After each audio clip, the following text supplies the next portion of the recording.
over to a former colleague of mine, Dorothy Rand, who is in, Brandenburg, just south of the capital, Berlin.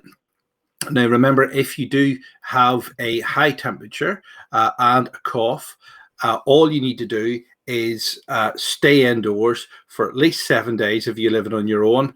And if you actually are, or if you're actually living with people, you need to stay in for a week. All right. Standing by is Dorothy. Welcome to the show, Dorothy. Hello. Hi from Germany. Hello. Good evening. Now, Germany's situation slightly different than here. I would think so. Yes, we had the first corona cases, I think about 5 days before you had something like that. Yes, so we are slightly ahead of the situation compared to Belfast, yes. Now, why is it completely different in Germany? It seems that they reckon that Germany's going to flatten the curve a lot quicker than everybody else. Why is that? Because Bavaria is the only state on total lockdown, isn't it? That's not quite right, no. Germany can handle it differently because of certain aspects.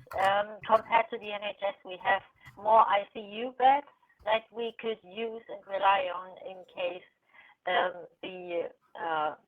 in case we get more ill people than we expected. That is one thing. The other thing is, I don't think we are handling it as strict as you do. We're still allowed to go outside as long as we want to. The only restriction is we have certain measures in place that are obviously forbidden. We are not allowed to stay close to each other, which means when you meet someone, even someone you know on the street, you have to make sure that you have a meter in between, even better too. When you talk to each other, we have to use hand sanitizers, obviously, quite often, and you get them literally everywhere now. Our supermarkets have restrictions now, which they didn't have, about a week ago. Now it depends on the size of the supermarket, how many people will be allowed in. That is one thing. So per, I think, 10 square meters is about one person to be let in. So that is, I think, one of the restrictions or two of the restrictions that we actually have in place at the moment. We have certain shops are closed, obviously. We only have grocery shops open now and petrol stations. And I think some banks are open as well, but it's not many anymore. And yes, our life has come to a complete lockdown, I would say, compared to a week or two ago. So yeah, nothing much going on the street.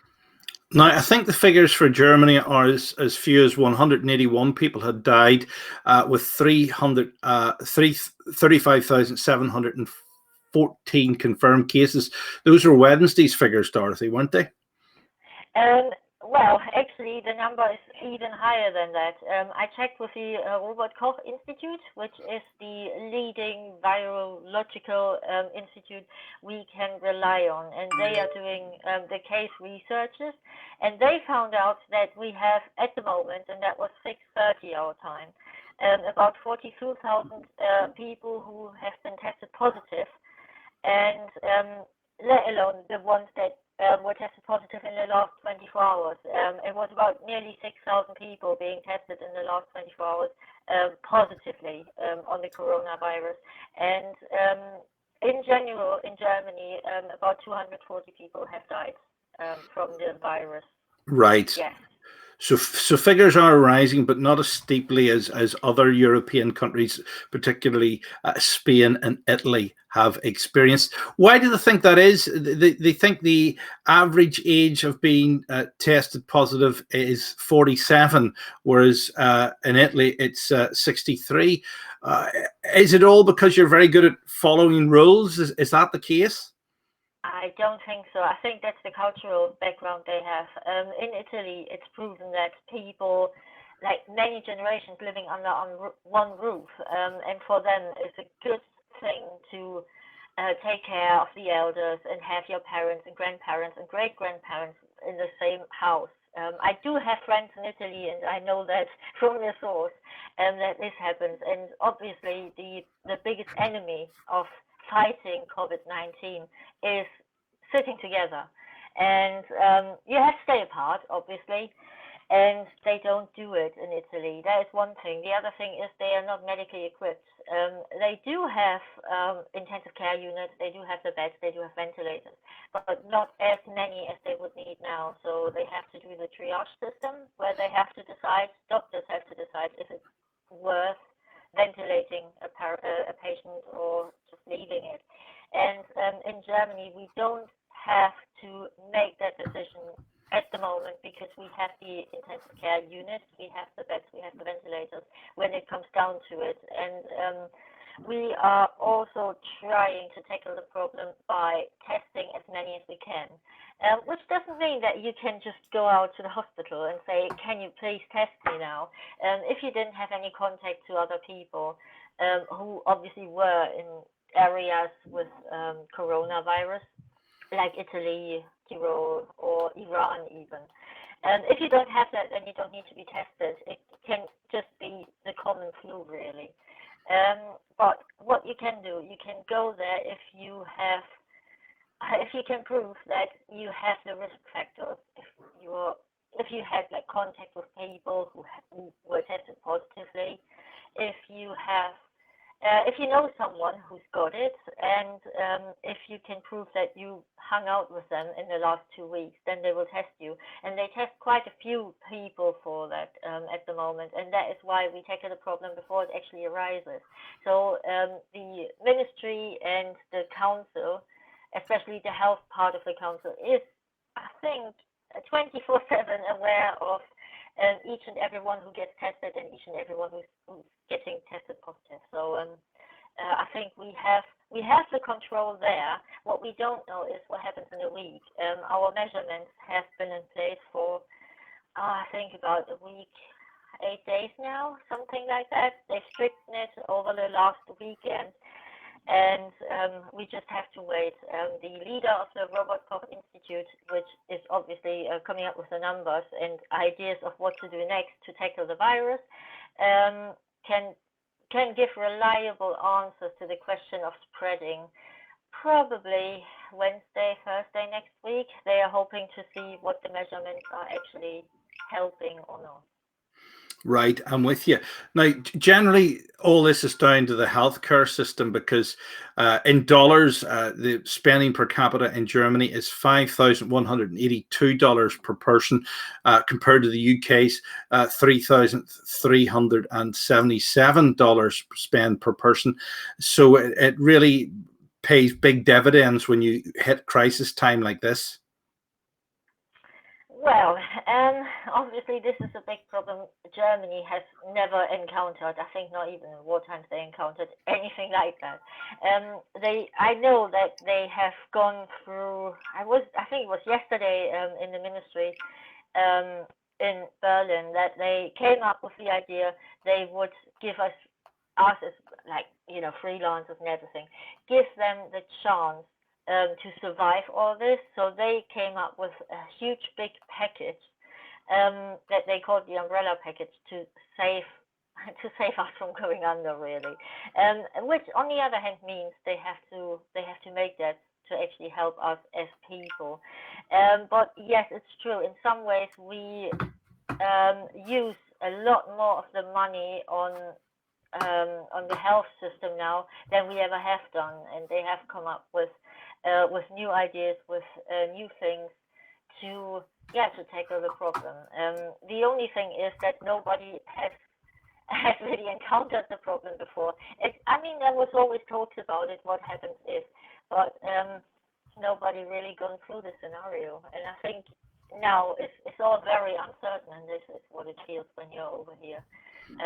So we have to wait and see. It's basically a day-to-day thing. So you wake up tomorrow morning, you get whole new information, and you get whole new ideas on what to do next to make sure that we can flatten the curve and make sure to keep people out of hospital for as long as possible.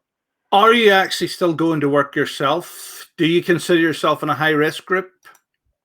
I don't don't consider myself being in a higher risk group. I don't have the illnesses or the problems that Corona might make worse in case I get it. No, actually, I work in the health sector now, so I do have plenty of hand sanitizer on every corner, so that helps a lot. I do go to work, yes, but not regularly anymore. I try to do as much from home as possible, doing home office, and just submit it via email or WhatsApp, and you have like many opportunities to do it these days. Today I was at work for some things that you can only do in person, so I try to make sure to stay at home, stay inside for as long as I can, not to put my parents or my grandparents at risk. That is my priority for all that, but certain things you can't really do from home, and you have to go outside. And if you want to do that, you get from your employer something like this. This is a permit that lets you through in case that the authorities check why you are outside and why not. Right, we haven't reached that level yet. Realistically, they're trying to do the carrot rather than the stick approach here. But there was some criticism that some people weren't sticking to it very well here. Obviously, nobody in Germany's been going out and having sort of get-togethers in the forest or anything like that, like we are here. No, I don't think so. We did drastic measurements because of the fact that we had so-called Corona parties literally everywhere. And in the park where I live in, and that's about 20 kilometers away in a town called Dessau, and they had Corona parties with a large number of people compared to obviously what we're allowed to. And that is why we have the measurements in place. We wouldn't have them if they didn't have the Corona parties as they were. But since we have the measurements and you can go to jail, you can go to jail for it, which is literally an option if you don't stick to the rules, then I think it seems to work since then. We didn't have any gatherings in public. We don't have like the teenagers thinking they're on school holiday and they can do whatever they want to. No, I think people are pretty much sticking to the rules, yes, I would say.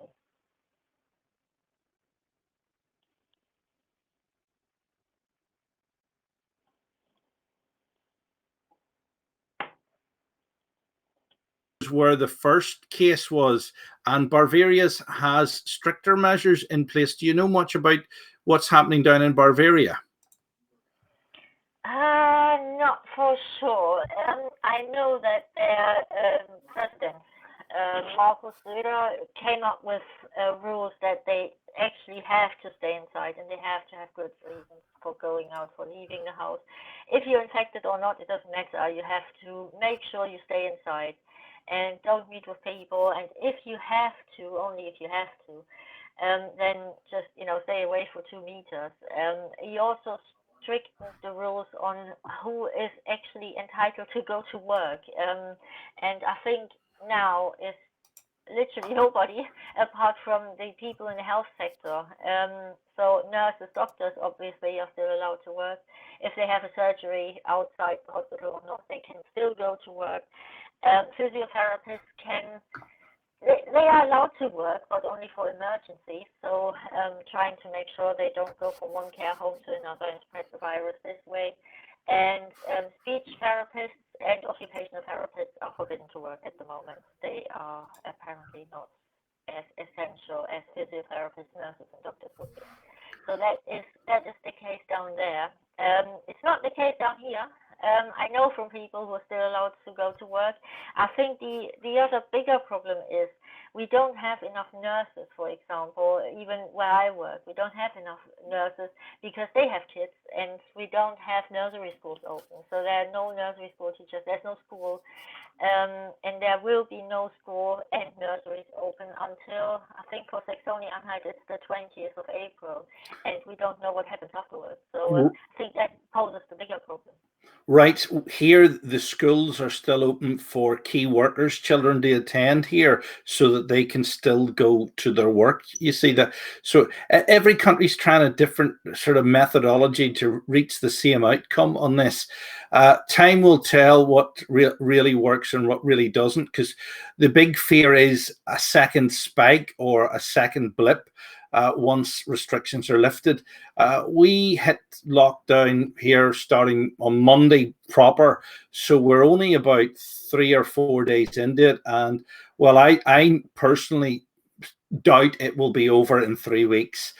What's the feeling in Germany? How do people actually feel in Germany? I mean, I'm personally feeling a bit apprehensive about the whole thing, and I don't normally get affected by this sort of thing. It's difficult to say. Some people, because obviously we get the media input from each and every channel, and they have experts, and the experts are not really on one opinion on what to do and what would be best to do. So basically, we are all torn apart.